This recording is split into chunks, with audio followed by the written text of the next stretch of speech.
एक बार देवराज इंद्र देवगुरु बृहस्पति के साथ भगवान शिव का दर्शन करने कैलाश गए। महादेव ने दोनों की परीक्षा लेनी चाहिए, इसलिए रूप बदलकर अवधूत बन गए। उनके शरीर पर कोई वस्त्र न था। उनका शरीर जलती हुई अग्नि के समान दिख रहा था और अत्यंत भयंकर नजर आते थे। अवधूत दोनों के रास्ते में खड़े हो गए। इंद्र ने एक विचित्र पुरुष को रास्ते में खड़े देखा तो चौंके। इंद्र को देवराज होने का गर्व घेरने लगा। उन्होंने उस भयंकर पुरुष से पूछा, तुम कौन हो? भगवान शिव अभी कैलाश पर विराज रहे हैं या कहीं भ्रमण पर हैं? मैं उनके दर्शन के लिए आया हूँ। इंद्र ने कई प्रश्न किए, लेकिन वह पुरुष योगियों के समान मौन ही रहे। इंद्र को लगा कि एक साधारण प्राणी उनका अपमान कर रहा है। उनके मन में देवराज होने का अहंकार उपजा, जो क्रोध में बदल गया। इंद्र ने कहा, मेरे बार बार अनुरोध पर भी तू कुछ नहीं बोलकर मेरा अपमान कर रहा है। मैं तुझे अभी दंड देता हूँ। ऐसा कहकर इंद्र ने वज्र उठा लिया। भगवान शिव ने वज्र को उसी समय स्तंभित यानी जड़ कर दिया। इंद्र की बांह अकड़ गई। भगवान अवधूत क्रोध से लाल हो गए। बृहस्पति उनके चेहरे पर आई क्रोध की ज्वाला को देखकर समझ गए कि ऐसा प्रचंड स्वरूप महादेव के अतिरिक्त किसी का नहीं हो सकता। बृहस्पति शिवस्तुति गाने लगे। उन्होंने इंद्र को भी महादेव के चरणों में लेटा दिया और बोले, प्रभु इंद्र आपके चरणों में पड़े हैं, आपके शरणागत हैं। आपके ललाट से प्रकट अग्नि इन्हें जलाने को बढ़ रही है। हम शरणागतों की रक्षा करें।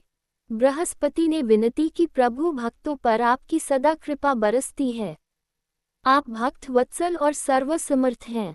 आप इस तेज को कहीं और स्थान दे दीजिए ताकि इंद्र के प्राणों की रक्षा हो। भगवान रुद्र ने कहा, बृहस्पति मैं तुम पर बहुत प्रसन्न हूँ। इंद्र को जीवनदान देने के कारण तुम्हारा एक नाम जीव भी होगा।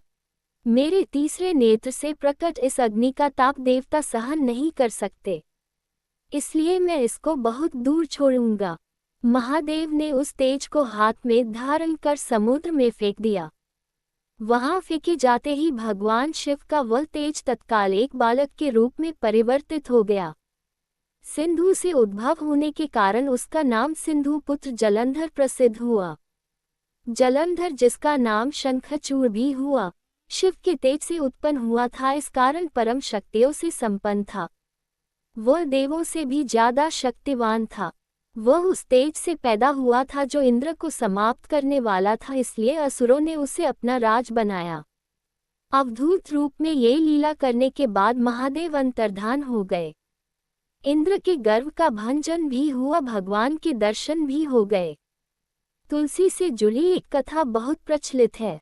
श्रीमद् देवी भागवत पुराण में इनके अवतरण की दिव्य लीला कथा भी बनाई गई है।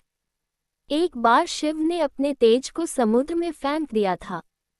उससे एक महातेजस्वी बालक ने जन्म लिया। यह बालक आगे चलकर जलंधर के नाम से पराक्रमी दैत्य राजा बना।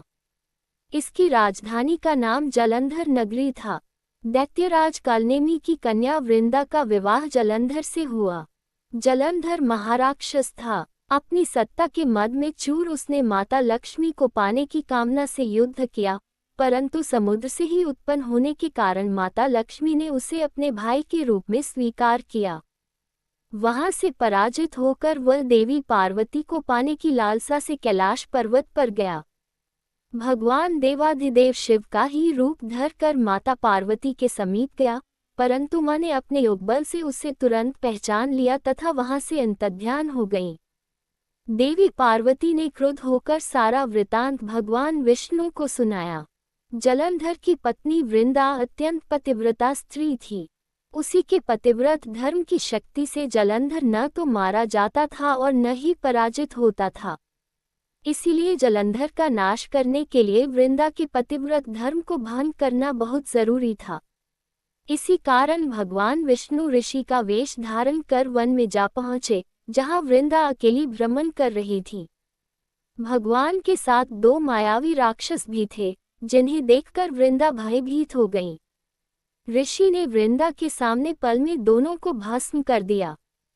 उनकी शक्ति देखकर वृंदा ने कैलाश पर्वत पर महादेव के साथ युद्ध कर रहे अपने पति जलंधर के बारे में पूछा।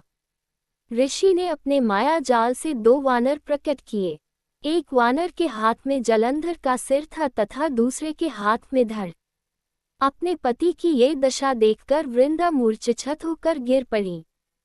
होश में आने पर उन्होंने ऋषि रूपी भगवान से विनती की कि वह उसके पति को जीवित करें। भगवान ने अपनी माया से पुनः जलंधर का सिर धड़ से जोड़ दिया, परंतु स्वयं भी वह उसी शरीर में प्रवेश कर गए। वृंदा को इस छल का जरा आभास न हुआ। जलंधर बने भगवान के साथ वृंदा पतिव्रता का व्यवहार करने लगी, जिससे उसका सतीत्व भंग हो गया। ऐसा होते ही वृंदा का पति जलंधर युद्ध में हार गया। इस सारी लीला का जब वृंदा को पता चला तो उसने क्रुद्ध होकर भगवान विष्णु को शिला होने का श्राप दे दिया तथा स्वयं सती हो गई। जहाँ वृंदा भस्म हुई वहाँ तुलसी का पौधा उगा। भगवान विष्णु ने वृंदा से कहा, हे वृंदा, तुम अपने सतीत्व के कारण मुझे लक्ष्मी से भी अधिक प्रिय हो गई हो। अब तुम तुलसी के रूप में सदा मेरे साथ रहोगी। जो मनुष्य भी मेरे शालिग्राम रूप के साथ तुलसी का विवाह करेगा उसे इस लोक और परलोक में विपुल यश प्राप्त होगा। जिस घर में तुलसी